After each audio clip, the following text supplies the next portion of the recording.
अब हम बात करते हैं स्पेशल डैमेजेस की, हमारे सेकंड पॉइंट की।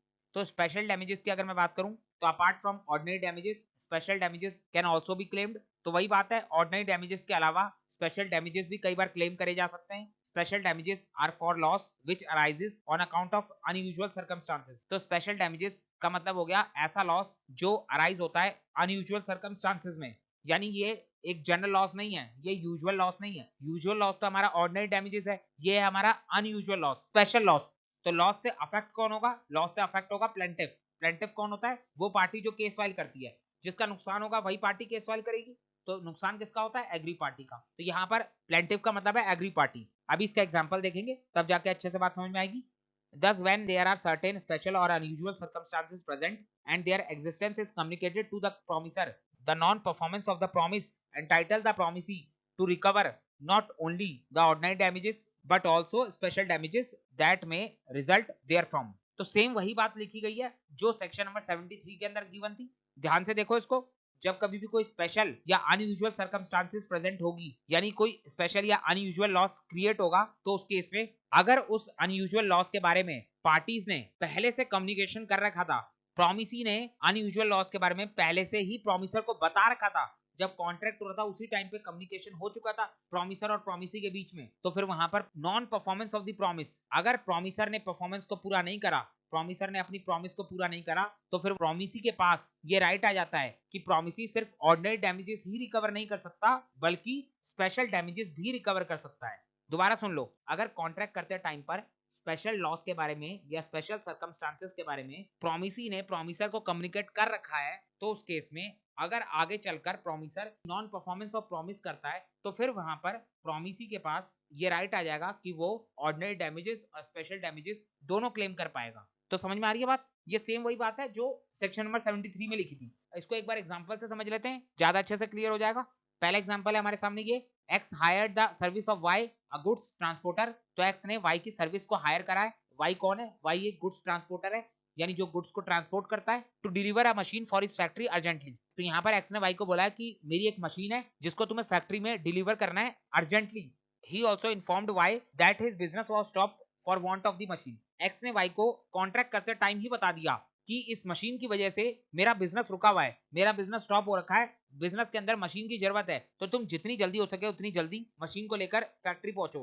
However, why delay the delivery of the machine by an unreasonable amount of time? तो यहाँ पर वाई ने जो है डिलीवरी में डिले कर दिया, और वो भी अनरीजनेबल अमाउंट ऑफ टाइम, यानी जितना रीजनेबल था उससे भी ज्यादा डिले कर दिया। 4 दिन में डिलीवरी करने को बोला था लेकिन 10 दिन लगा दिए, यानी एक अनरीजनेबल अमाउंट ऑफ टाइम का डिले कर दिया। तो अब इस केस में क्या हुआ? X miss out a huge order since he did not have a machine with him. तो यहाँ पर एक्स के हाथ से एक बड़ा ऑर्डर निकल गया, और सिर्फ इस वजह से निकला कि उसके पास मशीन नहीं थी। वाई ने मशीन को डिलीवर करा ही नहीं, वाई ने बहुत लेट कर दी मशीन डिलीवरी करने में, जिसकी वजह से एक्स का नुकसान हो गया, एक्स के हाथ से ऑर्डर निकल गया।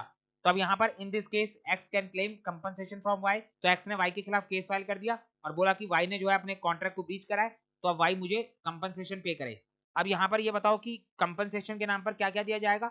अगर हम डायरेक्ट लॉस की बात करें तो इस केस में कोई भी डायरेक्ट लॉस नहीं है, एक्स का कोई डायरेक्ट लॉस नहीं हुआ है। लेकिन अगर मैं बात करूं इनडायरेक्ट लॉस की, तो यहाँ पर इनडायरेक्ट लॉस जरूर हुआ है। वाई की डिले की वजह से एक्स की फैक्ट्री अनरीजनेबल टाइम तक बंद रही, और ये बात एक्स ने वाई को पहले ही बता दी थी कि जितने टाइम तक मशीन की डिलीवरी नहीं होगी उतने टाइम तक फैक्ट्री बंद रहेगी। तो सबसे पहला इनडायरेक्ट लॉस हुआ है कि जितने टाइम तक फैक्ट्री बंद हुई है उतने टाइम तक फैक्ट्री के अंदर काम नहीं हुआ। अब अगर काम नहीं हुआ इसका मतलब है कि उतने टाइम पीरियड का एक्स का लॉस ऑफ प्रॉफिट हो गया। एक्स जो प्रॉफिट कमा सकता था वो प्रॉफिट एक्स नहीं कमा पाया क्योंकि फैक्ट्री अनरीजनेबल टाइम तक बंद रही। तो यहाँ पर सबसे पहला इनडायरेक्ट लॉस है लॉस ऑफ प्रॉफिट। अब अगर मैं दूसरे इनडायरेक्ट लॉस की बात करूं तो दूसरा इनडायरेक्ट लॉस एक्स को ये हुआ है कि एक्स के हाथ से एक बड़ा ऑर्डर चला गया, और इस बड़े ऑर्डर में बड़ा फायदा हो सकता था, तो ऑर्डर से जो प्रॉफिट होता है वो प्रॉफिट भी एक्स के हाथ से चला गया। तो दो तरीके के लॉस ऑफ प्रॉफिट हुए एक्स को। एक तो रूटीन वाला लॉस ऑफ प्रॉफिट कि अगर ऑर्डर की बात हम ना करें तो उस केस में भी तो एक्स की नॉर्मली फैक्ट्री चलती, एक्स को नॉर्मल प्रॉफिट होता, तो पहला लॉस तो है एक्स का नॉर्मल वाला लॉस ऑफ प्रॉफिट। जबकि दूसरे लॉस की बात करूं तो दूसरा है एक्स के ह्यूज ऑर्डर वाला लॉस ऑफ प्रॉफिट। तो दो तरीके के लॉस ऑफ प्रॉफिट आ रहे हैं यहाँ पर। अब अगर मैं कोर्ट के डिसीजन की बात करूं तो यहाँ पर कोर्ट ने डिसीजन सुनाया कि एक्स को कंपनसेशन मिलेगा, लेकिन सिर्फ रेगुलर वाले लॉस ऑफ प्रॉफिट का। यहाँ पर जो है कंपनसेशन के अंदर सिर्फ रेगुलर वाला लॉस ऑफ प्रॉफिट इंक्लूड होगा, ना कि ह्यूज ऑर्डर वाला। अब आप कहोगे कि ऐसा क्यों करा कोर्ट ने, एक्स ने तो वाई को बता दिया था ना कि मेरी फैक्ट्री बंद रहेगी, तो अब इस केस में जो भी नुकसान होगा वो वाई एक्स को पे करेगा। तो अगर नॉर्मल प्रॉफिट पे करा जा रहा है तो ह्यूज ऑर्डर वाला पे क्यों नहीं करा जा रहा?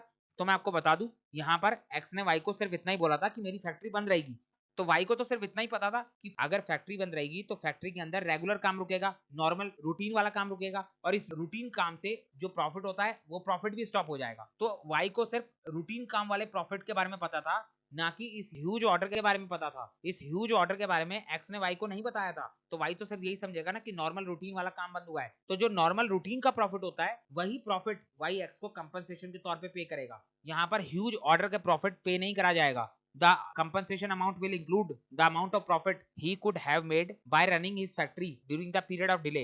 However, he cannot claim the profit that he would have made if he got the contract, since Y was not made aware of the same. तो यहाँ पर जो ह्यूज ऑर्डर था उसके बारे में वाई को कुछ भी नहीं पता था, तो जब वाई को उसके बारे में कोई जानकारी नहीं थी तो उस केस में उसका लॉस ऑफ प्रॉफिट देने का तो कोई सवाल ही नहीं उठता।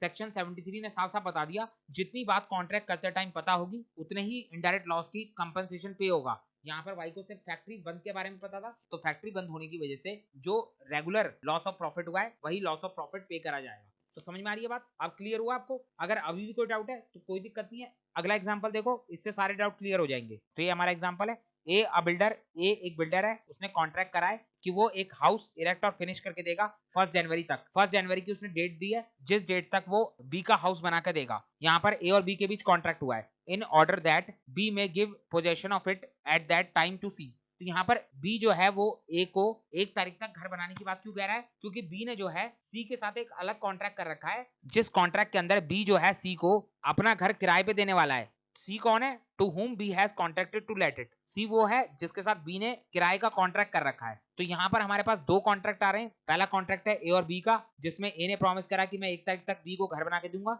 और अगर मैं दूसरे कॉन्ट्रैक्ट की बात करूं तो दूसरा कॉन्ट्रैक्ट है बी और सी के बीच में, जो कि किराए का कॉन्ट्रैक्ट है। तो दो कॉन्ट्रैक्ट हो गए।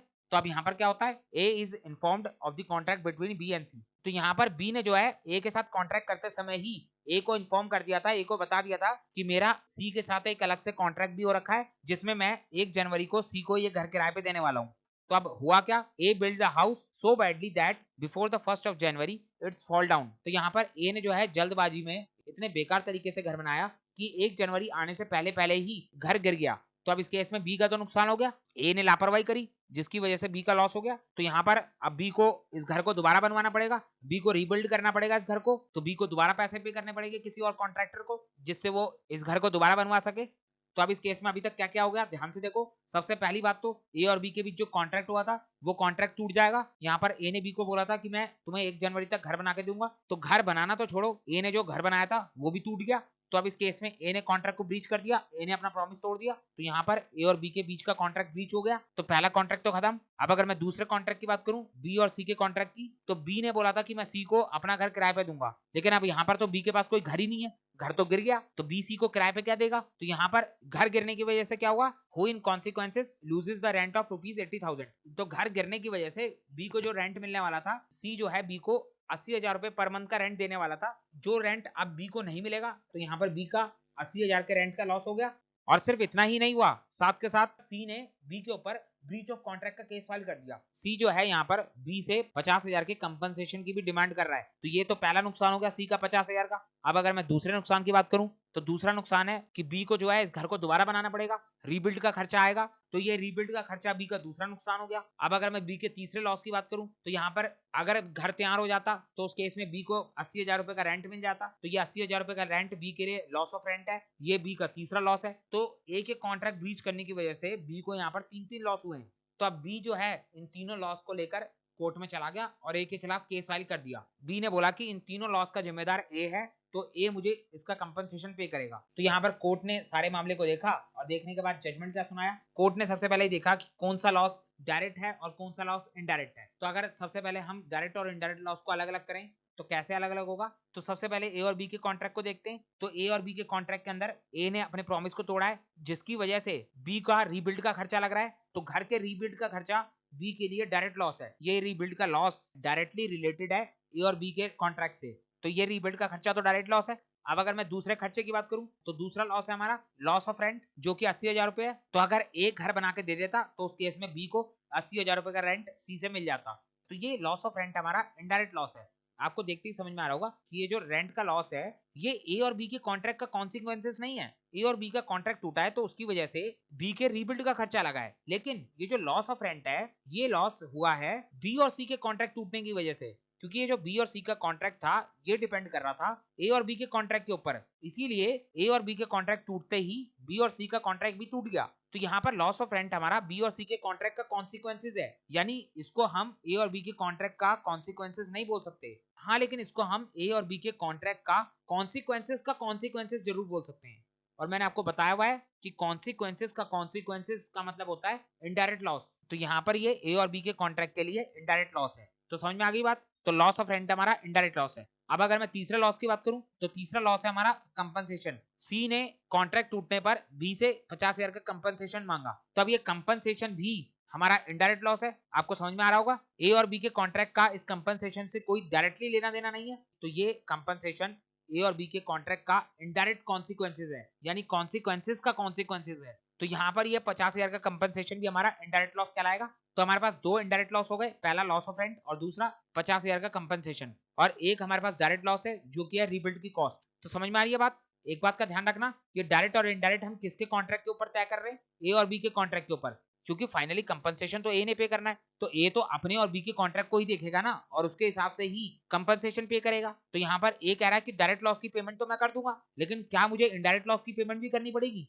तो अब अगर मैं आपसे पूछूं क्या ए को इनडायरेक्ट लॉस भी पे करना पड़ेगा, तो आप क्या जवाब दोगे। यस, ए को इनडायरेक्ट लॉस भी पे करना पड़ेगा। क्वेश्चन ने हमें पहले ही साफ साफ बता दिया था कि ए को बी और सी के कॉन्ट्रैक्ट के बारे में जानकारी थी।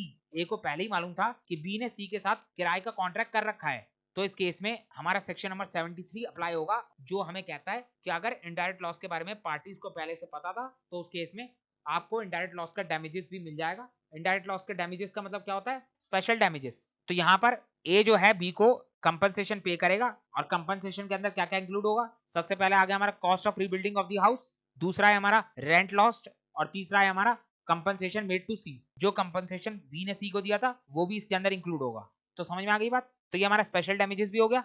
अब नीचे एक नोट दे रखा है, उसको भी एक बार देख लो। यहाँ पर हमें छोटे छोटे 3 नोट दे रखे हैं।